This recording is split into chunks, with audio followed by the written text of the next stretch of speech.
하나님을 가까이 하라 라는 제목으로 하나님 말씀 전하겠습니다. 하나님을 가까이 하라. 모순이라는 말이 있잖아요. 모순. 옛날 한비자 책에 나오는 이야기인데, 장사하는 사람이 이 방패는 모든 창을 막을 수 있습니다. 이 창은 너무 뛰어나서 모든 방패를 다 뚫을 수 있습니다. 뭐 이렇게 말하잖아요. 옆에서 구경하는 사람이 그러면 그 창으로 그 방패를 찌르면 어떻게 됩니까? 모순이죠. 모순. 존재하지 않는 것을 말할 때 그렇게 이야기합니다. 오늘 우리가 함께 읽은 말씀도 어떻게 보면은 모순 같은 이야기 속에서 우리에게, 또 오늘 본문을 기록한 시편 저자에게 고난, 또 참 힘든 것, 그렇지만 그것이 어떻게 해결되는가, 이것을 잘 말해주고 있어요. 왜 그런가 하면 오늘 본문에 보면은 시인이 하나님이 의로우신 하나님이 선하심에 선한 자들에게 상을 주시는 분인데, 세상을 살아가다 보면 꼭 그렇지 않다라는 것을 보면서 마음이 힘들어요. 악인의 형통, 오늘 본문의 주제입니다. 악인의 형통. 하느님마다 악인인데 잘 되더라. 하나님이 다스리시는 세상에 이런 일이 어떻게 가능한가? 모순적인 일 아닌가? 의로우신 하나님이 세상의 주인이신데 악인이 하는 일마다 잘 돼. 오늘 본문에 보면 시인은 이 전제로 시작합니다. 1절인데요. 1절 말씀 같이 한번 읽겠습니다. 1절 시작. 하나님이 참으로 이스라엘 중 마음이 정결한 자에게 선을 행하시나. 이 전제로 출발을 해요. 선하신 하나님께서는 마음이 정결한 자에게 선을 행하신다. 그런데 2절에 보면 나는 거의 넘어질 뻔하였고 나의 걸음이 미끄러질 뻔하였으니. 그 다음에 3절에 나오죠.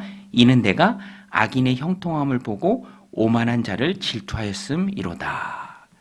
악인의 형통함을 보고 오만한 자를 질투하였음이로다. 질투했다라는 것은요, 악인이 잘 되는 모습을 보면서 이 마음이 힘든 거예요.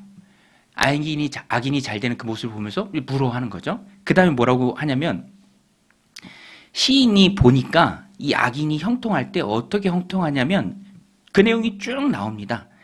4절에도 보면은 그들은 죽을 때에도 고통이 없고 그 힘이 강건하며. 악인은 죽을 때도 보니까 고통이 없고 힘이 강건하더라. 시인이 이것을 보면서 참 힘들어합니다.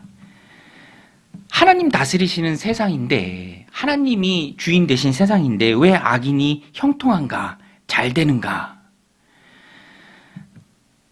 그러다가 시험에 들어요. 시험에 들어요. 쭉 그 시험의 내용들을 이 시인이 말합니다. 12절에도 가서 보면은, 우리 12절도 우리 자막 보고 같이 한번 읽겠습니다. 시작. 볼지어다 이들은 악인들이라도 항상 편안하고 재물은 더욱 불어나도다. 이런 거 보는 때 있잖아요. 그렇죠? 악인인데 죽을 때도 평안하고 고통이 없고 아주 잘 평안하게 잠자듯이, 그죠? 또 악인인데 항상 평안하고 재물은 더 불어나요. 하는 것마다 잘 돼. 금을 사면 막 금값이 오르고, 그죠? 주식에 투자하면 막 주식이 막 확 오르고, 그냥 뭐 땅만 사면 땅이 막 오르고 개발이 되고. 그러니까 시인이 아삽인데요. 무슨 마음이 드냐면, 우리가 참 공감하는 내용입니다. 13절 같이 한번 읽겠습니다. 시작. 내가 내 마음을 깨끗하게 하며 내 손을 씻어 무죄하다 한 것이 실로 헛되도다. 이럴 거면 내가 뭐하러 그렇게 정직하게 살았는가? 이럴 거면 내가 뭐하러 그렇게 신실하게 하나님 앞에 공의롭게 살았는가? 이런 탄식이 나오는 거예요. 헛되다. 지금까지 그랬던 것이 다 헛되다. 내가 악인들 보니까 더 잘 되는데, 더 오래 사는데, 죽을 때도 고통이 없는데, 그러면 내가 지금껏 살았던 의로운 나의 삶이, 하나님 앞에서 의롭고자 몸부림쳤던 그 나의 삶이 다 헛된 것 아니냐. 이게 너무너무 시인을 힘들게 합니다. 그래서 시편 73편은 우리가 신앙생활하면서 꼭 알아야 될 중요한 시편 중에 하나예요. 왜냐하면 이러한 일들이 오늘 우리가 살아가는 이 땅에도 참 많습니다. 북한 사람도 오늘 기사 보니까 절반 가까이가 다 영양실조래요. 얼마나 불쌍해요. 그죠? 근데 아직도 북한 정권은 저렇게 있고, 왜 이런 일이 있는가? 왜 이렇게 자기의 욕심 때문에 사람들의 생명을 전쟁터로 내몰고, 전쟁은 너무 악한 거잖아요. 인간성이 말종되는 그런 일들이 오늘 우리가 살아가는 이 시대도 있습니다. 그러면서도 건강하고 잘 살고 떵떵거리고 고난이 없고 그런 것을 바라보면서 모순처럼 느끼는 우리의 마음이 있다라는 것입니다. 시인이 그걸 그대로 느껴요. 무엇이 해답일까? 무엇이 해답일까? 왜 그럴까? 고민을 하는데 그게 너무 힘들다라고 고백합니다. 16절인데요. 우리 16절 같이 한번 읽겠습니다. 시작. 내가 어쩌면 이를 알까 하여 생각한즉 그것이 내게 심한 고통이 되었나니. 왜 이런 일이 있을까 알고 싶어서 고민하는데 그 고민이 자신에게 고통이 되었다라는 것입니다. 그런데 여러분, 시인이 드디어 해답을 찾습니다. 해답을 얻어요. 17절에서 확 전환이 됩니다. 우리 17절 자막 보고 성경 보고 같이 읽겠습니다. 시작. 하나님의 성소에 들어갈 때야 내가 그들의 종말을 내가 깨달았나이다. 하나님의 성소에 들어갈 때야 그들의 종말을 내가 깨달았나이다. 종말이라고 나오죠. 종말. 여기서 이 종말은요, 현세적인 의미가 아니라 내세적인 의미가 있습니다. 아까 죽을 때도 평안하다라고 시인이 고백하잖아요. 너무 의아한 거죠. 고민이죠. 그러니까 이게 죽음을 이야기하지 않습니다. 죽음 이후의 그 삶을 말하는 것이죠. 죽음 이후에 내세적인 것입니다. 그래서 쉽게 말하면 그들이 이 땅 가운데서는 잘 되지만 이 땅은 영원하지 않다라는 것을 시인이 하나님 앞에서 깨닫는 거예요. 성소에 들어갈 때 실제 물리적인 성소 안에는 제사장만 들어갈 수 있기 때문에 이 아삽은 제사장은 아니죠. 그래서 성소에 실제로 들어갔다라는 의미라기보다는 성소는 하나님의 임재를 상징합니다. 하나님의 임재 가운데 머무를 때, 더 쉽게 말하면 예배 드릴 때, 하나님과 동행할 때, 하나님 앞에 머무르는 그때, 기도하는 때에, 하나님 앞에 있을 그때, 하나님 앞에 몸부림치는 그때에 하나님이 순간 그에게 깨닫는 은혜를 주세요. 깨닫습니다. 전에는 보이지 않았지만 이제 알게 돼요. 아, 이 땅이 전부가 아니구나. 내가 그들이 이 땅에서 잘 되는 모습을 보지만, 악인의 형통을 보지만, 의인의 고난을 보지만 그것이 이 땅에서의 잠깐일 뿐이지 결국에는 그들은 하나님의 심판대 앞에 선다. 그들의 종말은 분명히 있다. 히브리서에서도 말씀하죠. 한 번 죽는 것은 사람에게 정하신 것이요 그 후에는 심판이 있다. 오늘 우리가 붙들어야 될 중요한 메시지가 오늘 본문에 있습니다. 왜냐하면 말씀드린 것처럼 오늘 우리가 살아가는 시대에도 악인의 형통을 봐요. 의인의 고난을 봅니다. 왜 저렇게 신실한데, 왜 저렇게 하나님이 열심히 섬기고 공동체를 세워가는데 왜 저렇게 고난이 많은가, 어려운 일이 많은가, 한번 시원하게 피지 못하는가. 반면에 저렇게 악인인데, 누가 봐도 악인인데 악한 일을 일삼는데 하나님 내버려 두시는가, 재산은 더 불어나는가. 그런 것을 바라보면서 시인의 고백처럼 좌절스럽고 절망스러울 때가 있다라는 것입니다. 그런데 오늘 본문은 분명히 말해요. 그런 것은 잠깐이다. 내가 부러워하는 그 마음이 착각이다. 세상은 잠깐이잖아요. 영생에 비추어 보면 정말로 세상은 잠깐입니다. 그리고 다 하나님 심판대 앞에 선다라는 것입니다. 그들에게 마지막이 있다. 이 시인이 구약에 보면 영생의 개념이 신약처럼 풍성하진 않은데 그래도 분명히 말하고 있습니다. 그리고 이 시편 73편이 그 중에 하나예요. 그들도 종말이 있다. 세상이 전부가 아니다. 여러분, 세상이 전부라고 생각하면은 이해하기 어려운 일들이 정말로 많아요. 말씀드린 것처럼 악인의 형통과 의인의 고난이 대표적인 것이죠. 세상이 전부라고 한다면. 그러나 세상이 전부가 아닙니다. 예수영전 모임할 때도 늘 드리는 말씀 중에 하나죠. 인생은 삼생이다. 인생은 삼생. 인생이 왜 삼생이죠? 엄마 뱃속에서 한 번, 그 다음에 이 땅에서의 90년, 그렇죠? 그리고 우리를 기다리고 있는 영생이 있습니다. 우리는요, 이 세상에서의 90년에만 집중할 때가 참 많아요. 그래서 이 머릿속에서 모순 같은 것들이 해결되지 않을 때가 참 많아요. 잘 돼야 하는데, 내 개념상으로는. 그런데 하나님은 이 세 가지를 골고루 보시고 또 골고루 우리를 축복하십니다. 그러니까 하나님의 관점을 갖는 게 중요해요. 이 땅이 전부가 아니다. 하나님 나라가 있다. 부활장인 고린도전서 15장에서도 분명히 얘기합니다. 이 세상에서의 삶이 전부라고 한다면 세상에서 가장 불쌍한 사람들이 우리 그리스도인이다 라고 바울이 말하죠. 고린도전서 15장 19절에서 만일 그리스도 안에서 우리가 바라는 것이 다만 이 세상의 삶뿐이면 모든 사람 가운데서 우리가 더욱 불쌍한 자이리라. 너무 공감되는 말씀 아닌가요? 이 세상 삶이 전부라고 한다면 그리스도인이 제일 불쌍해. 그 중에서도 목회자가 제일 불쌍하지 않을까요? 제가 오늘도 새벽에 알람을 못 듣고 그냥 5시에 깼어요. 5시. 깜짝 놀랐어. 새벽 예배 안 빠지려고 하는데. 그래서 얼른 머리 감고 나오고.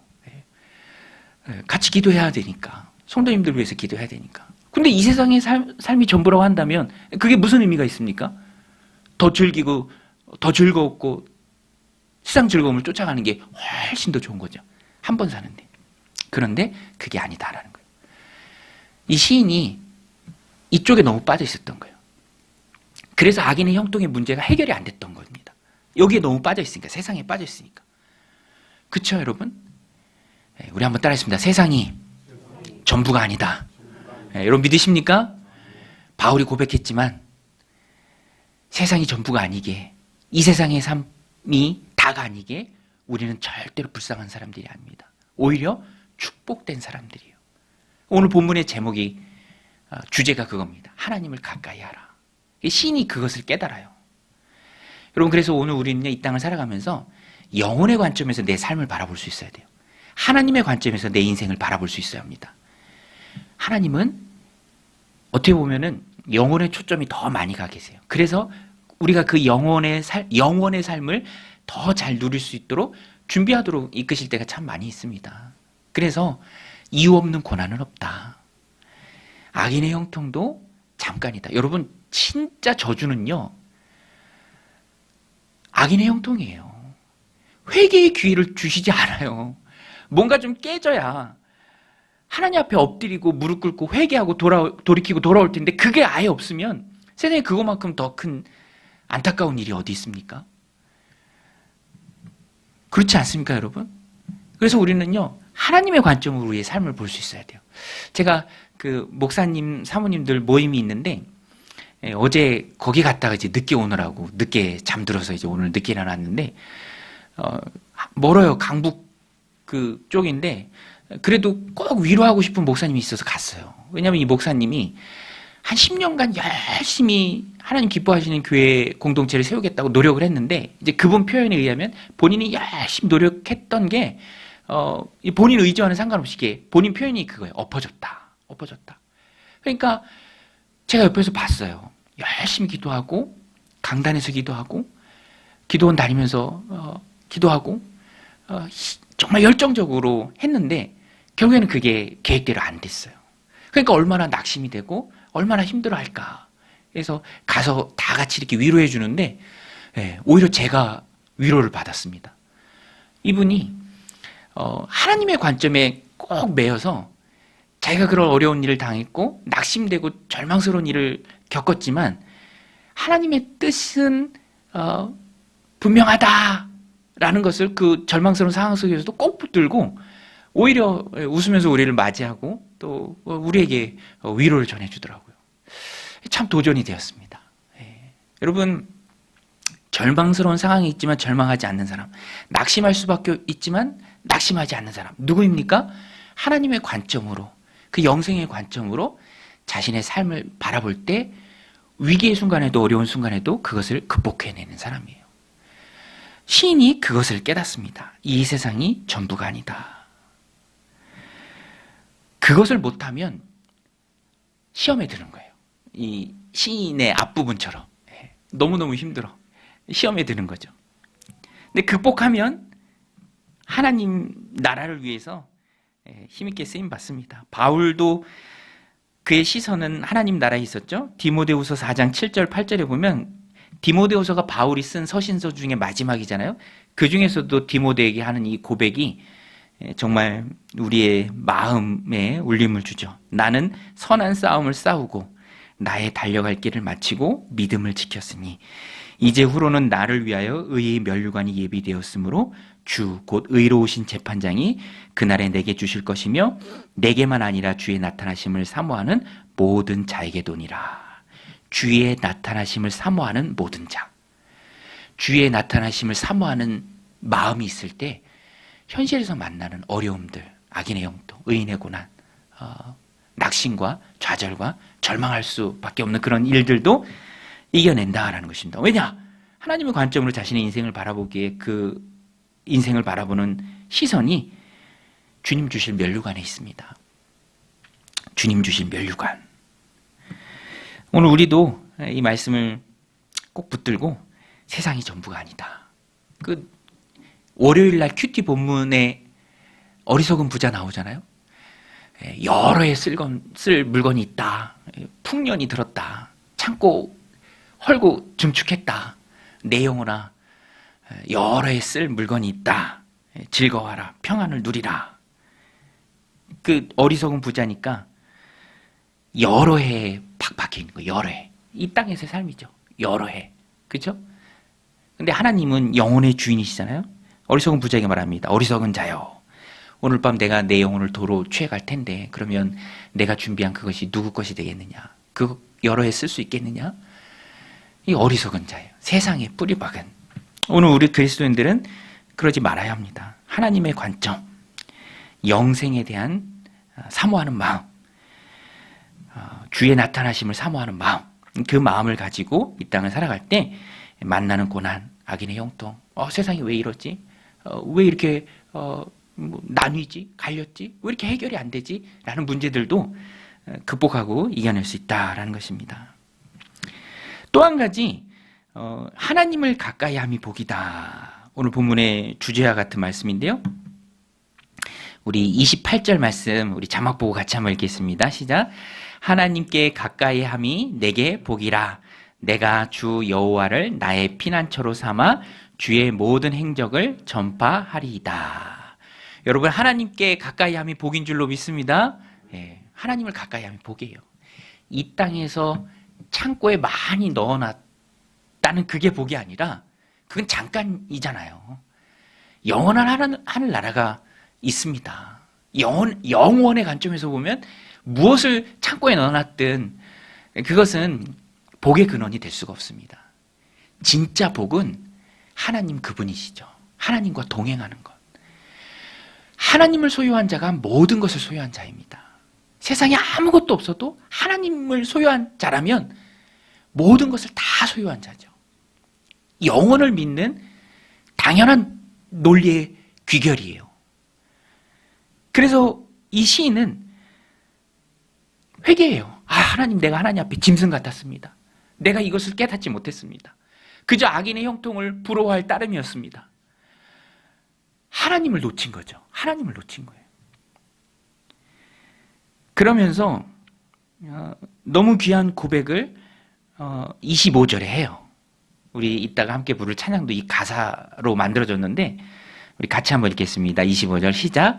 하늘에서는 주 외에 누가 내게 있으리요. 땅에서는 주밖에 내가 사모할 이 없나이다. 하늘에서는 주 외에 누가 내게 있으리요. 땅에서는 주밖에 내가 사모할 이 없나이다. 땅과 하늘에 주님밖에 없다. 세상과 나는 간 곳 없고 구속한 주만 있을 뿐이다. 이 고백입니다.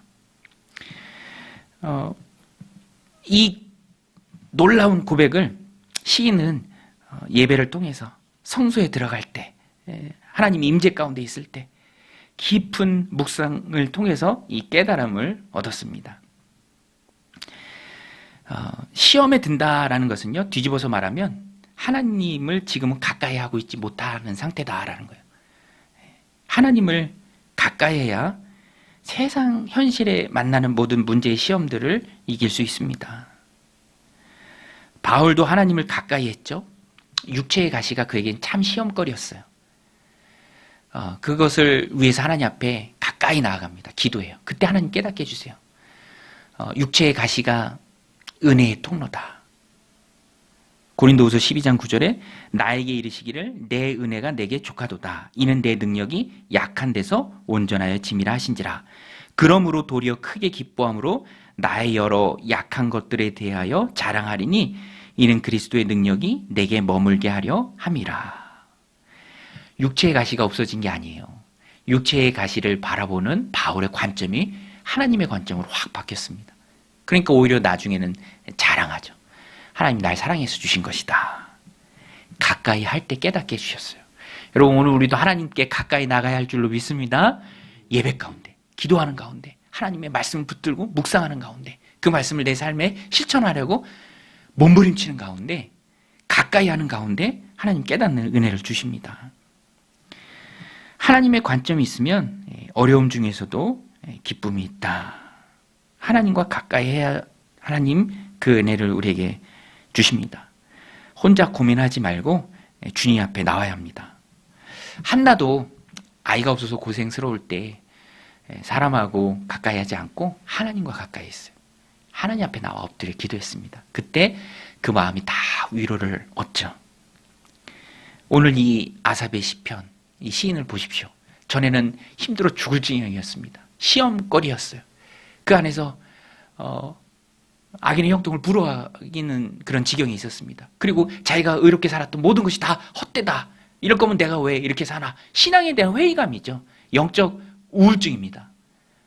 그런데 하나님을 가까이 할 때 깨닫습니다. 그리고 고백하는 거예요. 우리 25절 다시 한번 같이 읽겠습니다. 시작.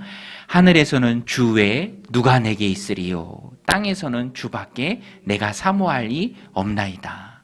오늘 우리도 하나님을 가까이 하며 이 고백이 저와 여러분들 가운데 있으시기를 주님의 이름으로 간절히 축원드립니다.